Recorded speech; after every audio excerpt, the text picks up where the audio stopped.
Hello and welcome, Dr. Majjhoo. How are you doing today? I'm great, thank you. Thank you. Well, thank you for coming to speak with us today. And could you share a little bit about your background with us? Well, my name's Dr. Aniel Majjhoo. I'm the director of neurosciences for McLaren Health. I also function as the director of stroke and interventional neurology at McLaren Macomb Hospital. Okay. I am a board certified neurologist, and then I also did fellowship training in stroke or vascular neurology. I'm also board certified in neurocritical care, and I did a 2-year fellowship in interventional neurology, which is endovascular surgical neuroradiology, which is special surgical treatments for cerebrovascular diseases, stroke, and aneurysms. Oh, wow. Nice. Very nice background. So for those who don't know, could you just share with us a little bit about what a stroke is and the signs? Sure. A stroke typically is interrupted blood flow, usually by a clot that's blocking the blood flow to a part of the brain.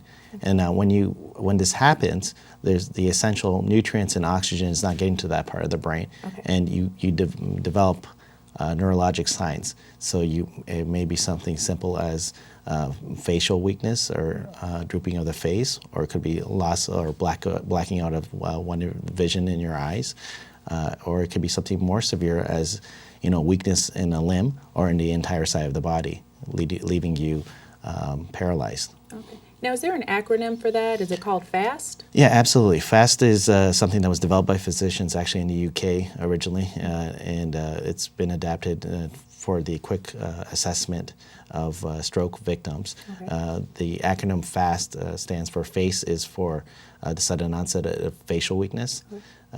So you can look in the mirror and see if your face looks droopy on one side or the other. A stands for the sudden onset of arm weakness. So if you were to raise your arms in front of you like this, you'll start to see drooping, or it might just be totally paralyzed.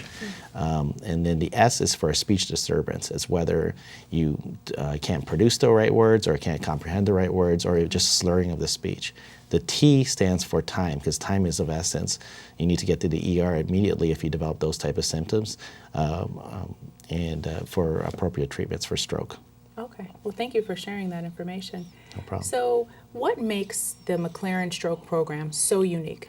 So the McLaren Stroke Network is a coalition of all the McLaren hospitals, from Petoskey all the way to Pontiac, through telemedicine, the interventional neurologists, the ones who actually perform the surgeries for stroke, are taking primary stroke call. And then we're like one of the only centers in all the country, and definitely the only center in Michigan that does that, where the interventional neurologists are taking the primary stroke call. What that means is via telemedicine, where these two-way cameras we have set up in the hospitals, we can actually examine the patients at all those centers and make to help with reviewing the CAT scans in the labs, and counsel the patients and their families. And with the ER physicians at those facilities, we can make the timely decisions for IV TPA, which is the clot busting medication, as well as making decisions on whether they need something called a thrombectomy, which is removing the clot from the brain, those surgeries I was talking about. So McLaren Macomb itself receives transfers from McLaren Port Huron and McLaren Oakland and Pontiac. So that is part of the network here that we have set up. Sounds like very innovative technology. Oh, definitely. We have a lot of experience with this technology. The McLaren Stroke Network started about a year ago. In doing so, we've seen the door to needle times of giving IVT has been reduced across the entire health system. We've seen that we've performed thrombectomies. We offered the surgery itself more times than we ever did in the past. We actually did the most thrombectomies in all of Michigan last year. And more importantly, we've seen very good functional outcomes of these patients. We're seeing patients that were having large vessel occlusions who would have had about a 50 to 70% chance of ending up in a nursing home or dying walking out of the hospital. So we're very proud of what we have accomplished over the last year, and we definitely are going to grow it. So what does the patient's follow-up consist of? Usually when we follow up with these patients, if they definitely have a thrombectomy, they definitely follow up with the interventional neurologist. Okay. If they just get IV TPA, Some of them follow up with us, but we do have excellent general neurologists as well that we work with, that they can follow up with. We check on them to see whether they're getting the appropriate rehabilitation needs, speech therapy. They're doing everything for preventative measures to prevent another stroke from happening, because once you already had a stroke, their chances of having another one is increased. So I know we talk a little bit about some of the warning signs, but could you just go in a little bit more in depth about some of the warning signs and the risk factors involved with a stroke? Some of the risk factors for stroke that you should be aware about is high blood pressure, hypertension. If your normal blood pressure is supposed to be less than 120/80. If you have consistent blood pressures over 140/90, then you need to go see your primary care physician. You may need medications, you may need to be making some changes. The number 2 cause of stroke, or risk factor for stroke, is smoking cigarettes, whether it be firsthand or secondhand. So that definitely is something that needs, it's a modifiable risk factor. Right. Number 3 would be diabetes. Okay.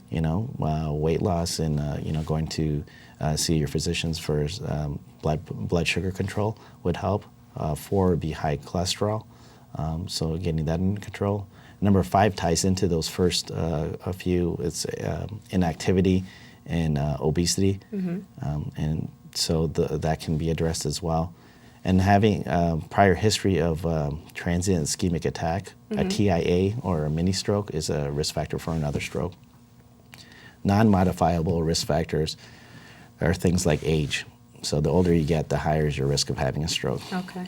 Men have strokes more than women. So that's something that's an age group that we've actually made a significant impact on in the last year, where we've treated a lot of women with those stroke surgeries that we were talking about, the thrombectomies, and we're seeing very good results. So those women are living longer now, and with less disability, because stroke is the number 1 cause of disability in our country. Right. It's affecting about 800,000 people per year. Okay. Every 40 seconds someone has a stroke in our country, and every 4 minutes someone dies from a stroke in our country. Okay.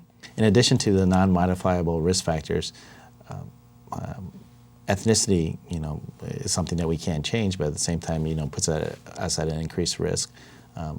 Certain ethnicities, for example, African Americans and Hispanics, have strokes more often than Caucasians. If you could also just enlighten us a little bit about the advancement in stroke therapy that you are using. Okay, I'd be happy to do so. So, we touch on interventional neurologists and the minimally invasive surgeries. Well, so basically up until 1995 in the therapy of stroke, there was just this clot-busting medication that can be given through the IV. It was called TPA. We still have that. It can be only given to people within the first 3 hours of their symptom onset. Some patients up to 4.5 hours. That's what we've had for the last 20 years.